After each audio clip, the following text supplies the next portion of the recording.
मित्रों नमस्कार, आप देखना प्रारंभ कर चुके हैं हमारा विशेष कार्यक्रम चुनावी मंथन। आज हमारे साथ हैं शिक्षाविद सुरेंद्र जी और हिंदू वाहिनी के प्रदेशाध्यक्ष दीपेश चौधरी जी। दीपेश चौधरी जी, चूंकि आप खुद भी दावेदार थे वार्ड नंबर 9 से डेलीगेट के, और अभी आपको टिकट ना देकर वहां पर सुंदरपाल यादव जो पूर्व सरपंच थे उनकी मिसेज किरण बाला को टिकट दी गई। क्या लगता है प्रधानी के क्या आंकड़े होंगे? नीमराणा में अगर देखें तो प्रधानी के तो उसके अंदर सबसे बड़े दावेदार तो बीजेपी जिलाध्यक्ष बलवान सिंह यादव ही हैं। उन्होंने अपने हिसाब से तो टिकट बांटी है सारी कि बाद में मेरे को दिक्कत नहीं आए। और अब देखना तो ये पड़ेगा कि वहाँ पे भी उनका विरोध खूब है उनके वार्ड में, जहाँ से उनकी मैडम 15 नंबर से। बिल्कुल जी। तो उसमें अगर वो जीत जाते हैं तो प्रधानी का दावेदार तो सबसे पहले वो ही है। अगर वो हारते हैं तो उसके बाद तो फिर लड्डू के बोरे बोरे हो जाएंगे। सुरेंद्र जी, देखा गया है कि कभी कभी ये होता है कि चुनाव संभावनाओं का खेल हो जाता है। आशा ये होती है कि ये प्रधान बनेंगे, ये जीतेंगे, लेकिन पब्लिक उसको नकार देती है। बहुत बार देखा गया है जिला परिषद के चुनाव में भी और आपके डेलीगेट के चुनाव में भी। अभी बीजेपी से जैसा कि अभी दीपेश जी ने बताया कि बलवान यादव जो कि भाजपा उत्तर से जिलाध्यक्ष भी हैं, लेकिन अगर मान लो बीजेपी का एक कैंडिडेट और है वार्ड 9 से सुंदरपाल, उनकी मिसेज किरण बाला जो है चुनाव लड़ रही हैं, क्या लगता है आपको? देखो धीरेन्द्र जी, इतनी साधारण बात तो नहीं है ये। बहुत इजी वे में हम कहते हैं कि ये होगा ये होगा। राजनीति संभावनाओं का खेल है। और जहाँ तक मैं भाई से सहमत भी हूँ, शायद बलवान जी ज़्यादा लीड कर सकते इस बात पर, लेकिन तब तक कि रिजल्ट ना जाए बहुत दूर नहीं हम डेलीगेट के और पंचायत समिति के निर्णय से। जैसे ही निर्णय आता है कौन जीतता है कौन हारता है, तो कहीं ना कहीं मुझे जहाँ तक संभावना है बलवान जी पर ज़्यादा केंद्रित होगी। दीपेश जी, आपसे बात करना चाहूँगा कि अपन ने बात की अभी भाजपा की, लेकिन कांग्रेस में भी दावेदार हैं, तो कांग्रेस के कौन कौन दावेदार हैं? देखो कांग्रेस में तो अभी जैसे वार्ड नंबर 3 है, उससे बलबीर छिल्लर जी की मैडम प्रेमलता जी चुनाव लड़ रही हैं। एनालिसिस जहाँ तक किया है तो उनका भी जीतना मुश्किल लग रहा है। उसके बाद वार्ड नंबर 9 से बाबूलाल जी हैं जो 2 बार सरपंच रह चुके हैं पोलादपुर के। उनकी मिसेज कमलेश देवी भी चुनाव लड़ रही हैं। तो इन दोनों में ही रहेगा। अगर दोनों में से कोई भी जीतता है तो जो टक्कर देने वाला है कांग्रेस में, तो इन दोनों में से ही निकलेगा। अभी हम बात कर रहे थे कांग्रेस प्रत्याशी को लेकर कि कांग्रेस में प्रधान पद के कौन कौन प्रत्याशी हो सकते हैं, लेकिन एक निर्दलीय का नाम भी बड़ी प्रखरता से सामने आ रहा है, अनिल पुरोहित का। क्या कहेंगे दीपेश जी? देखो अनिल पुरोहित जी भी पूरे दावेदार हैं। अगर थोड़ी बहुत इनमें जैसे बलवान जी का गड़बड़ हो जाता है, छिल्लर जी का गड़बड़ हो जाता है, या इधर से बाबूलाल जी का भी गड़बड़ हो जाता है, पूरी टक्कर देंगे वो। लेकिन उनके दावेदारी ठोकने का कोई तो कारण होगा। वो तो शुरू से उन्होंने तैयारी कर रखी है। देखो ये चुनाव होता है खरीद फरोख्त का, जिसके पास पैसा है तो वो बोलेगा, और पुरोहित जी के पास खूब माल है, ऐसी कोई बात नहीं। सुरेंद्र जी, आपसे बात करते हैं, चूंकि नीमराणा और बहरोड में विधायक बलजीत यादव का भी क्षेत्र लगता है, तो यहाँ पर जिस तरह से हमारे विधायक मुंडावर के विधायक, उनमें अगर उनकी बात की जाए तो यहाँ पर किनका प्रबल रहेगा, बलजीत का या विधायक मंजीत जी का? पहले तो मैं भाई की बात को बहुत सटीक तरीके से इन्होंने कहा कि खरीद फरोख्त चलती है, ये बहुत ज़्यादा मतलब साक्ष्य के साथ हम सबके पास नहीं है। और ऐसा शायद मुझे नहीं लगता कि हमारे लोकतंत्र में ऐसा होता होगा। अगर होता भी है तो मैं शायद उससे दूर हूँ, मुझे समझ आज तक नहीं पता चला। जैसे कि निर्दलीय प्रत्याशी अनिल पुरोहित का नाम आ रहा है कि वो भी मैदान में है। अगर भाजपा प्रत्याशी नहीं जीतते हैं या कांग्रेस से ऐसा होता है तो निर्दलीय अनिल पुरोहित हो भी सकता है कि भाजपा या कांग्रेस उनको समर्थन भी दे दें। तो आपका मेरा जो प्रश्न ये है कि यहाँ पर 2 विधायक, नीमराणा पंचायत समिति में 2 विधायकों का हस्तक्षेप रहेगा। एक तो मुंडावर विधायक मंजीत धर्मपाल चौधरी का, और दूसरा रहेंगे बलजीत यादव। तो क्या लगता है कि यहाँ किसके पक्ष में ज़्यादा माहौल रहेगा? जहाँ तक मैं सोचता हूँ मंजीत चौधरी का ज़्यादा प्रभाव रहेगा और वो सफल भी होंगे इस काम में, बोर्ड बना लेंगे। जी। आप क्या कहेंगे दीपेश जी?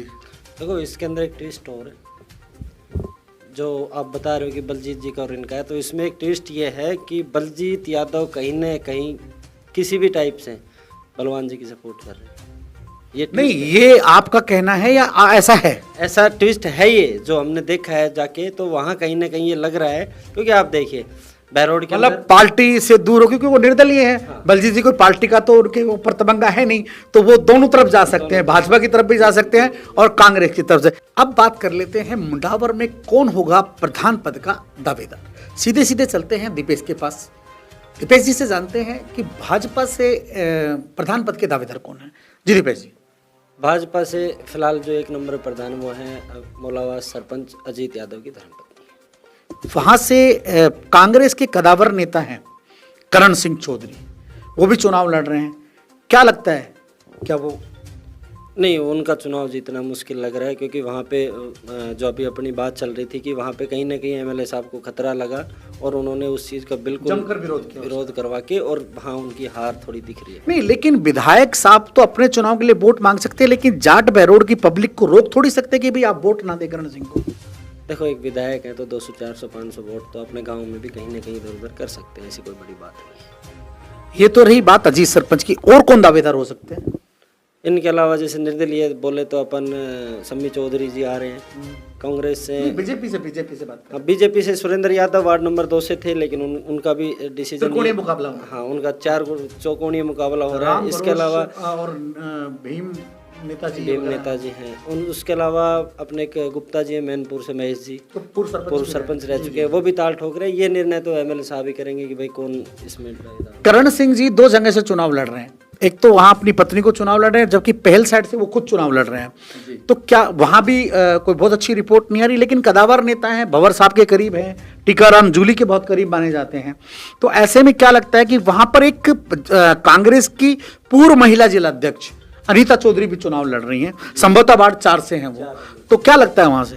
देखो, वो भी अपना तो काम कर ही रही हैं, वो भी पुरानी नेता है, एमएलए की भी टिकट मांग रही थी, वो अब प्रधान के लिए कोशिश कर रही हैं, और उधर सम्मी चौधरी भी कर रहे हैं। तो सम्मी चौधरी तो पहले प्रधान रहे भी हैं, और उस समय कहते हैं कि उस समय तत्कालिक विधायक ने काफी विरोध किया, लेकिन उसके बाद वो प्रधान बने थे। तो आप उनको हल्के में तो नहीं ले सकते?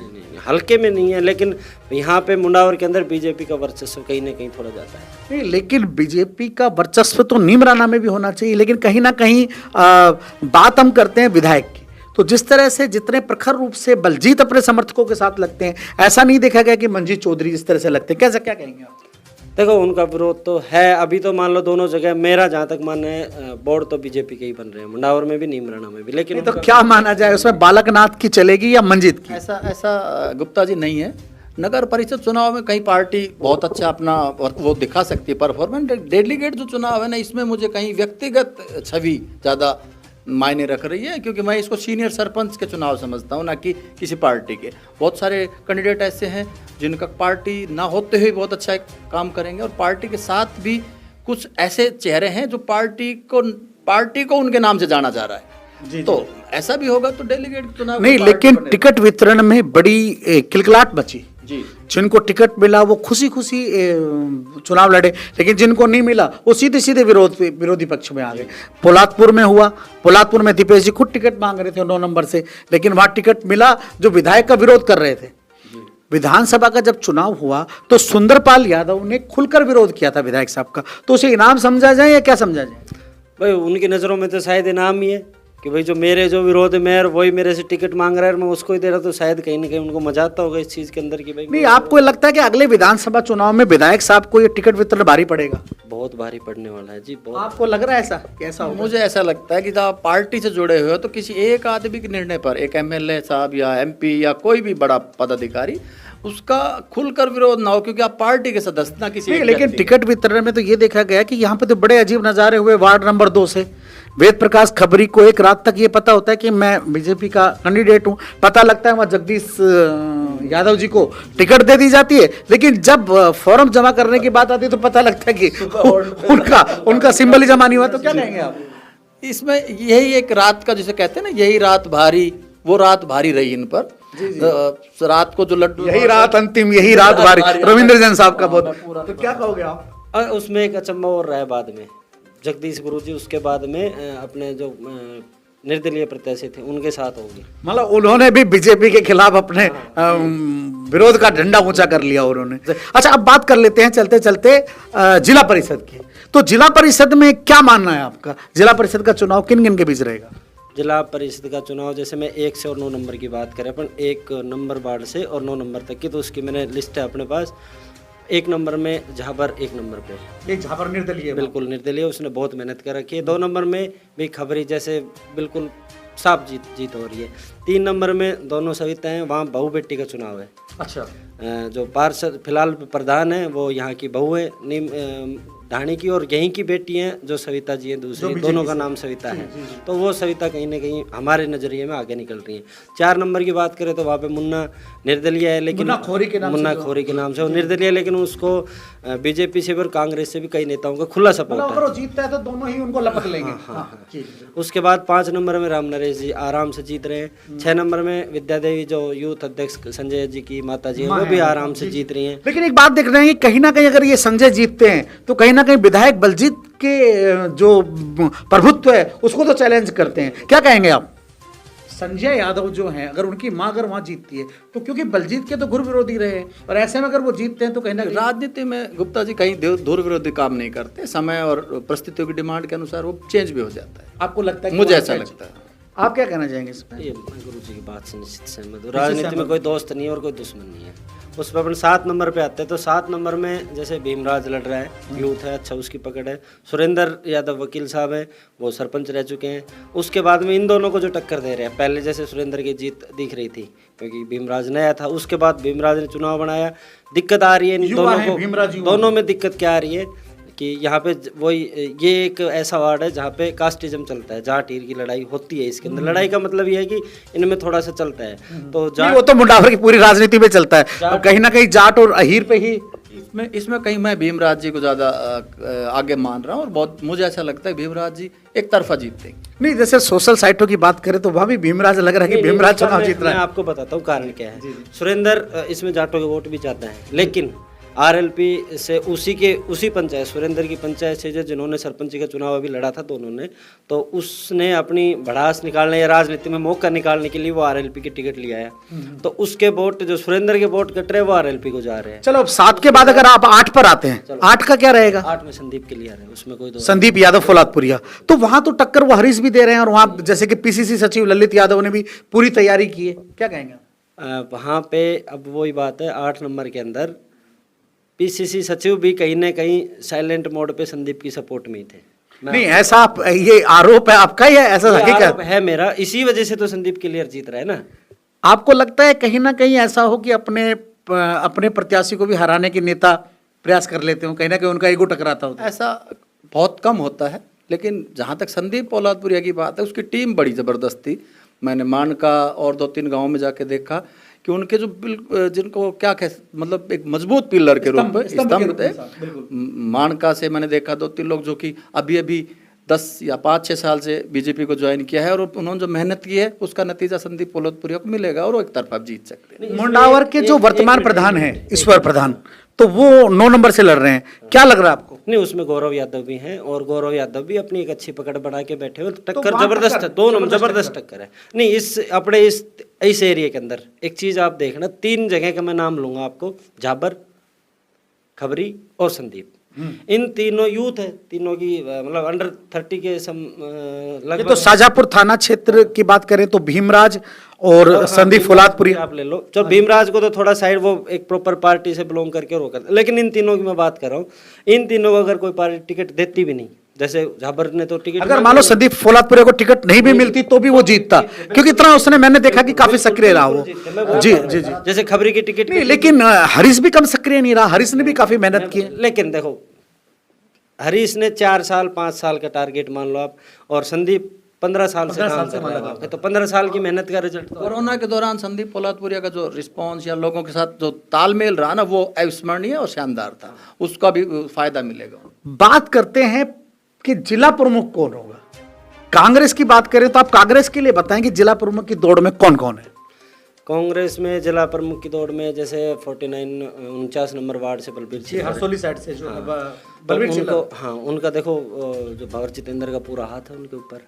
संजीव बारेठ है तो नहीं, किसान आंदोलन में सक्रिय रहे तो कहीं ना कहीं आप ये भी मानिए कि मुख्यमंत्री का भी हाथ उनके ऊपर बिल्कुल ऊपर तक का है। दूसरा संजीव बारेठ जैसे जूली जी ने एक बार उन्होंने कहीं भाषण में कहा भी था, तो उनका भी कहीं ना कहीं नाम तो अपन मान ही ले सकते हैं, कोई दिक्कत वाली बात नहीं है इसमें। तो ये 2 नाम प्रमुख। और एक वो संजय यादव जी की अगर वो माता जी जीतती विद्या देवी, तो क्या वो भी जिला प्रमुख की दावेदार होंगी क्या? इसके बारे में बहुत अच्छी तरह से नहीं बता पाऊंगा, लेकिन मुझे जहाँ तक उम्मीद है कोशिश तो वो भी करेंगे। कोशिश वो भी करेंगी। अच्छा, बात करते हैं बीजेपी में। बीजेपी से अभी तक सिर्फ एक नाम आया है, रामवीर साहबादी का, और उनका जमकर विरोध है भारी होने का। क्या लगता है बोर्ड किसका बनेगा?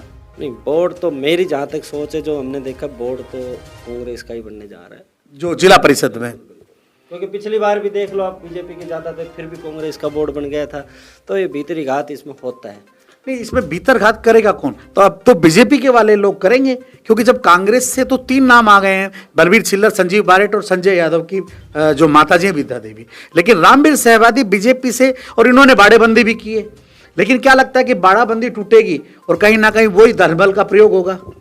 आपने अलवर नगर परिषद का चुनाव देखा जी, वहाँ भी बाड़ेबंदी कर रखी थी, और वहाँ से पार्षदों को कैसे उठा के लेके आए थे मंत्री जी। नहीं, आपको नहीं लगता कहीं ना कहीं जो माध्यम बड़े हैं, तो कहीं ना कहीं ये खतरा भी बड़ा है खरीद फरोख्त का?